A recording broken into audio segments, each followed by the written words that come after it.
پورا 1 سال عام الحزن کا منایا، غم کا سال، جس میں کسی نے بھی آقا کے چہرے پہ مسکراہٹ نہیں دیکھی۔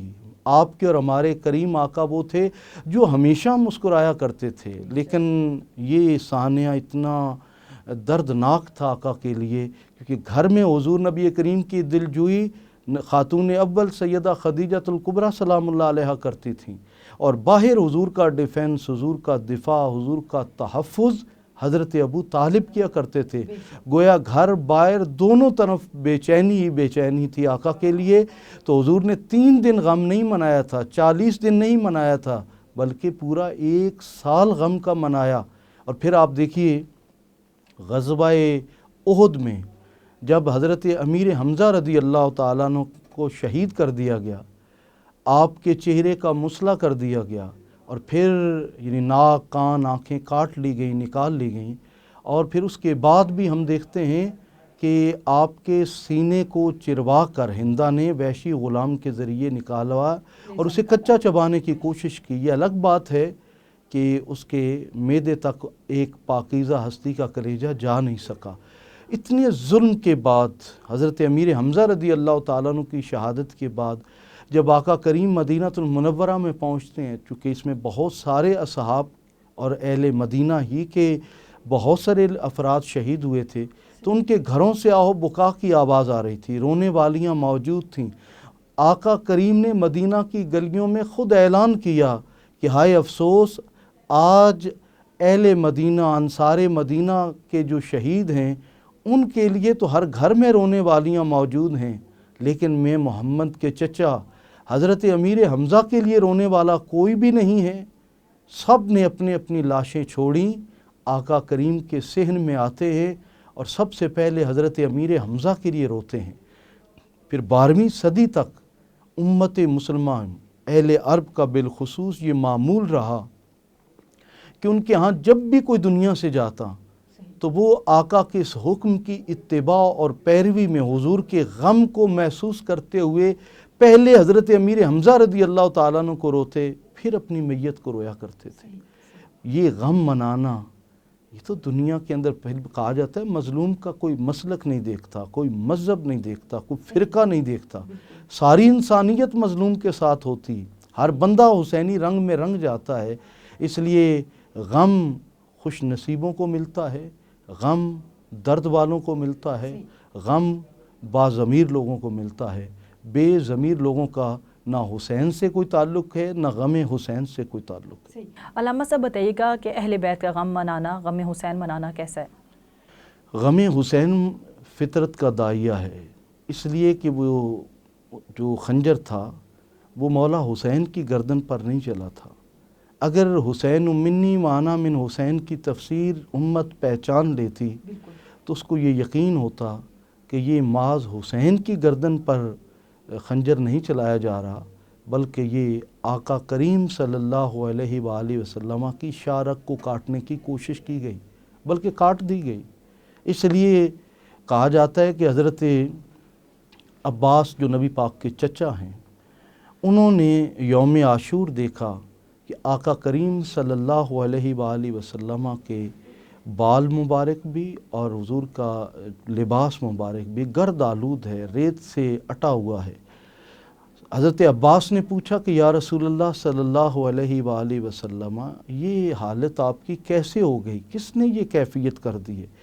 آقا کریم صلی اللہ علیہ وآلہ وسلم نے ارشاد فرمایا کہ اے میرے چچا، میں آج سارا دن کربلا میں موجود تھا، میرے بچے وہاں شہید ہوتے رہے اور میں ان کے خون کو جمع کرتا رہا۔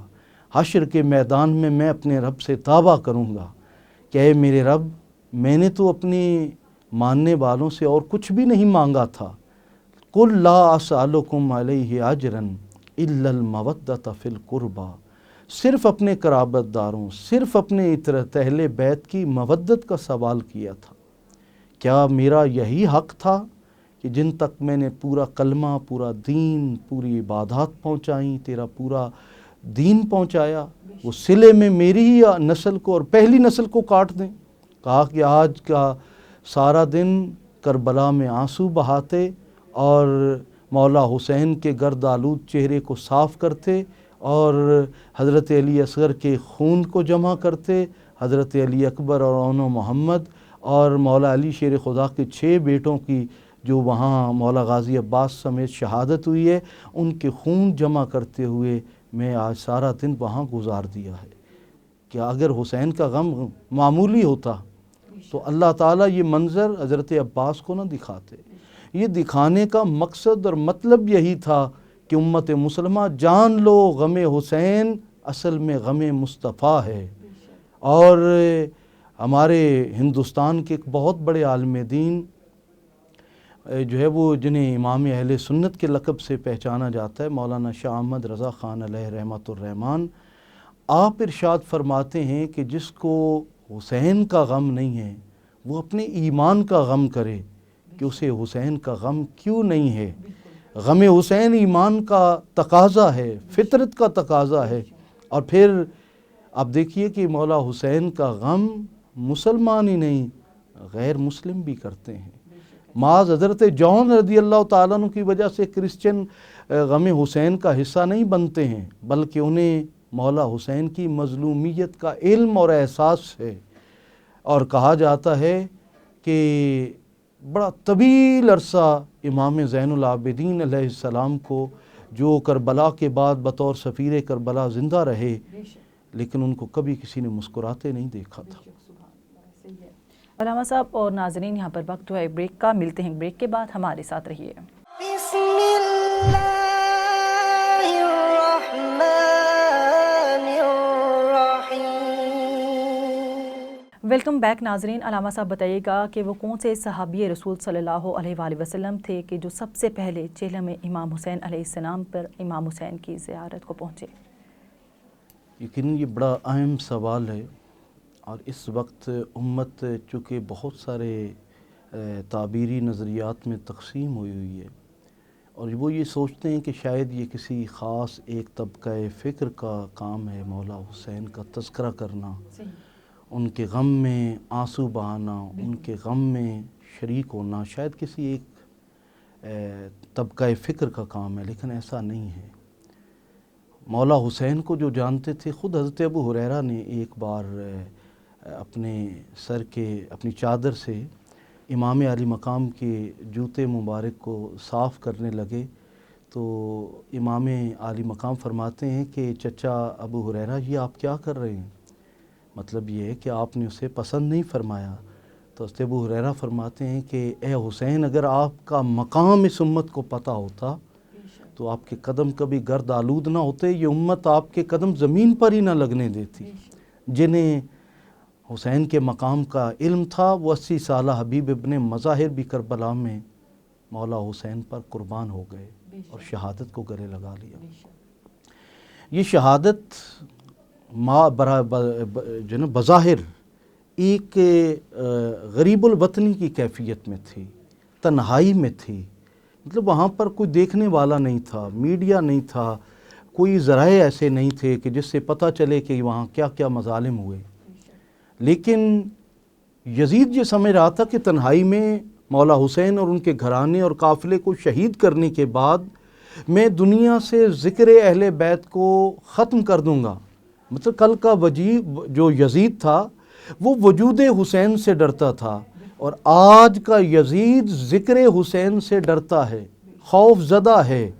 قلب وجود حسین اسلام کی بقا کا راز تھا، آج ذکر حسین اسلام کی بقا کا راز ہے۔ جب یہ شہادتیں ہو جاتی ہیں، اسیر بنا کر، زنجیروں میں جکڑ کر، اہل بیت اطہار کے خواتین کو، مخدرات عصمت کو، بچوں کو، جوانوں کو، امام زین العابدین علیہ السلام کو یوں ننگے اونٹوں پر بٹھا کر لے کر جایا جا رہا ہے۔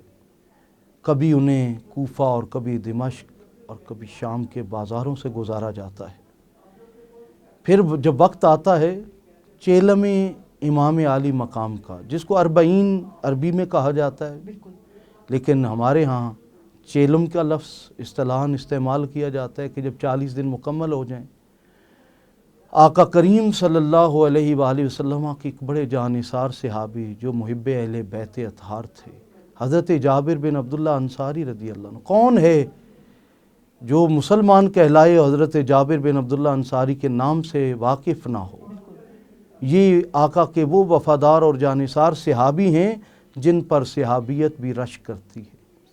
لیکن وہ اہل بیت کا درد رکھتے تھے، وہ غم حسین رکھتے تھے اپنے سینے میں، اور جب کربلا ہوتا ہے تو آنکھوں کی بینائی سے وہ محروم ہو چکے تھے. اور ایک صحابی کے ہمراہ، اپنے دوست کے ہمراہ کربلا تک پہنچتے ہیں. کہا جاتا ہے کہ ان کی جو ٹانگیں ہیں یا تو ان میں دم خم نہیں رہا تھا یا غم حسین نے ان میں سے جان نکال لی تھی، اور یوں کہہ لیجئے گرتے پڑتے امام عالی مقام کی جو قبر اطہر ہے وہاں پر حاضر ہوتے ہیں، اور پھر آنسوؤں کی ایک ایسی داستان رقم کرتے ہیں، غم اور مرثیے کی ایسی داستان رقم کرتے ہیں جس پر صرف کربلا ہی نہیں شاید عرش بھی رو رہا ہو. کہا جاتا ہے کچھ نوجوان بنو ہاشم کے بھی وہاں پر موجود تھے، کچھ دیگر بھی افراد جو قرب و جوار سے تھے وہ آ چکے تھے. ایک روایت تو یہ بتاتی ہے کہ سیدہ زینب کبریٰ سلام اللہ علیہا آپ نے فرمایا کہ ہمیں عراق، اور عراق سے پھر آپ نے ارادہ کیا کہ مجھے جو ہے وہ لے کر جایا جائے کربلا معلیٰ تاکہ میں چیلم امام حسین میں حاضر ہو سکوں. یہ روایت اتنی ثقہ نہیں ہے. یہ کہا جاتا ہے کہ پہلے سال ایسا نہ ہو سکا، لیکن اگلے سال سیدہ زینب کبریٰ سلام اللہ علیہا اپنی تمام خانوادے کے ہمراہ کربلا کی اس سوگوار سرزمین پر چیلم امام حسین میں خود بھی آئیں. خود امام زین العابدین علیہ السلام اور آپ کا بچا ہوا جو بنو ہاشم کا خانوادہ تھا وہ سب یہاں پر حاضر ہوئے. اور یہاں امام علی رضا علیہ السلام نے ارشاد فرمایا تھا کہ اگر تم چاہتے ہو کہ کریم آقا تم سے راضی ہوں تو پھر حسین کے غم میں شریک ہویا کرو، چیلم امام حسین میں جایا کرو. یہ نبی پاک صلی اللہ علیہ وآلہ وسلم کی رضامندی کی اور آقا کو راضی کرنے کی ایک بہترین سبیل اور راستہ ہے. گویا چیلم امام عالی مقام کا آغاز حضرت جابر بن عبداللہ انصاری نے کیا، اور بظاہر اس وقت چند احباب تھے ساتھ، چند بنو ہاشم کے یا دیگر امت میں سے چند افراد موجود تھے. یہ چلتا چلتا آج دنیا کا سب سے بڑا تاریخی اجتماع بن گیا ہے. اس کے کیا فوائد اور فضائل ہیں انشاءاللہ اس پہ مزید ہم بات کرتے ہیں. علامہ صاحب بتائیے مشی کسے کہتے ہیں؟ یہ بھی ایک بڑا اہم سوال ہے. دنیا حیرت زدہ ہے کہ جہاں اونٹوں پر، گھوڑوں پر، گاڑیوں پر جایا جا سکتا ہے، وہاں دنیا اس وقت حرم مولا حسین میں جو ہے وہ میلوں میل پیدل سفر کر کے، مشی کا معنی ہے پیدل چل کر جانا، اور یہ رسماً نہیں ہے، عبادتاً لوگ نیت کرتے ہیں کہ ہم چیلم امام عالی مقام میں مشی کریں گے تاکہ وہ جو مولا حسین چلے تھے، وہ جو کربلا میں جس کرب سے گزرے تھے، جن مصائب سے گزرے تھے، ہم چل کر ان مصائب کی ایک رمق ہلکی سی بو لے لیں تاکہ ہمارے دلوں کی حسینیت بھی جاگے. کل قیامت کے جد ہم رب کی بارگاہ میں جائیں تو پروردگار عالم فرمائے کہ یہ غم حسین کا حصہ تھے. انہیں بھی مولا حسین کا درد محسوس ہوا، اور آج دنیا کا یہ سب سے وسیع و عریض دسترخوان ہے جو اس مشی کے راستے میں لگایا جاتا ہے، اور کہا جاتا ہے کہ اتنا طویل اور اتنا وسیع دسترخوان جنہیں تم نے پیاسا رکھا، جنہیں تم نے بھوکا رکھا، دیکھو آج ان کے دسترخوان پر لاکھوں نہیں کروڑوں مسلمان اور غیر مسلم پل رہے ہیں، لنگر کھا رہے ہیں. اس کا مطلب ہے جو مولا حسین کو اور آل رسول کو بے نام و نشان کرنا چاہتے تھے وہ نسل حسین کو تو نہ مٹا سکے، خود مٹ گئے. سبحان اللہ. علامہ صاحب ٹائم بھی کم ہے لیکن چہلے میں امام حسین کی اہمیت بیان کیجیے. دنیا میں ہر شخص سے جڑی کوئی نہ کوئی داستان موجود ہے. کربلا کے شاہ سوار سے جڑی جو داستان ہے وہ داستان عظیمت ہے، وہ داستان جرت ہے، وہ داستان استقامت ہے، وہ داستان صبر و رضا ہے۔ یقیناً صبح قیامت تک چیلم امام حسین غریبوں کو، ناداروں کو، مظلوموں کو، محکوموں کو ایک نئی جرت، نئی طاقت، نیا ولولہ، نیا حوصلہ دیتا رہے گا۔ اور دنیا کے اندر جو جبر کرنے والے ہیں، جو استبداد کرنے والے ہیں، جو ظلم کرنے والے ہیں، کربلا کے شاہ سوار کا کردار اور چیلم امام حسین کی صورت میں ایک بہت وسیع اجتماع، اور وہاں آنے والوں کو ایک نیا حوصلہ، ایک نیا جذبہ، ایک نئی کیفیت وہاں سے ملتی ہے۔ دنیا بے شک بلیک آؤٹ کر دے، عالمی میڈیا دکھاتا ہے چیلم امام حسین کو کہ مسلمانوں کا اتنا بڑا اجتماع جس میں کروڑوں لوگ شریک ہوتے ہیں، اور کہا جاتا ہے کربلا کی سرزمین اتنی وسیع نہیں ہے، لیکن کروڑوں لوگ وہاں کیسے جمع ہو جاتے ہیں، یہ بھی کرامت امام علی مقام ہے۔ لیکن اس وقت مسلم میڈیا اس پہ نگاہیں چھپائے ہوئے ہے۔ میں دیسی ٹی وی کو مبارک دوں گا کہ انہوں نے اس اہم ترین عنوان پر، جو غیرت و حمیت سے تعلق رکھتا ہے، جو باضمیر انسانیت سے تعلق رکھتا ہے، جو مظلوموں کی حمایت اور ظالم کی مخالفت سے تعلق رکھتا ہے، ظلم کے خلاف آواز کو بلند کرنے سے تعلق رکھتا ہے، وہ چیلم امام حسین ہے۔ یہ ایک محض رسم نہیں ہے، یہ محض ایک تقریب نہیں ہے، بلکہ میں یہ سمجھتا ہوں کہ یہ باضمیر زندہ دل مظلوم انسانوں کا ایک ایسا اجتماع ہوتا ہے کہ جب وہ وہاں جاتے ہیں تو ان کے دل بڑے دردناک ہوتے ہیں، لیکن جب پلٹتے ہیں تو ایک نئے حوصلے، نئی طاقت، نئی قوت اور نئے ولولے کے ساتھ، اس لیے کہ مولا حسین ناکام نہیں ہوئے تھے، کٹنے کے باوجود بھی امام علی مقام فتح یاب ہوئے تھے۔ اور مولا حسین کے اوپر جہاں ایک طرف ہم آنسو بہاتے ہیں، جہاں ایک طرف ہم غم کا اظہار کرتے ہیں، وہاں ہم یہ بھی کہتے ہیں واہ حسینہ کٹ کر بھی زندہ باد ہو، اور کاٹنے والے مردہ باد ہیں۔ شہید ہو کر بھی آپ آج بھی موجود لگتے ہیں، شہید کرنے والوں کا نام و نشان کہیں نہیں ملتا۔ یزید آج بھی بنتے ہیں لوگ کوشش سے، حسین خود نہیں بنتے، خدا بناتا ہے۔ قتل حسین اصل میں مرگ یزید تھا، اسلام زندہ ہو گیا بس کربلا کے بعد۔ سبحان اللہ۔ علامہ صاحب کی اسی بات کے ساتھ اختتام ہے پروگرام کا ہمارے، اور امید ہے اور دعا بھی ہے کہ اللہ پاک اہل بیت کا غم ہمیں منانے کی توفیق عطا فرمائیں، اور اس کے ساتھ ہی اہل بیت کے کردار کی روشنی میں اپنی زندگیاں سنوارنے کی اور ان پر عمل کرنے کی توفیق بھی ہمیں عطا فرمائے، الہی آمین۔ اس کے ساتھ ہی اجازت دیجیے اپنی میزبان انم نقوی کو، اللہ حافظ۔ بسم اللہ الرحمن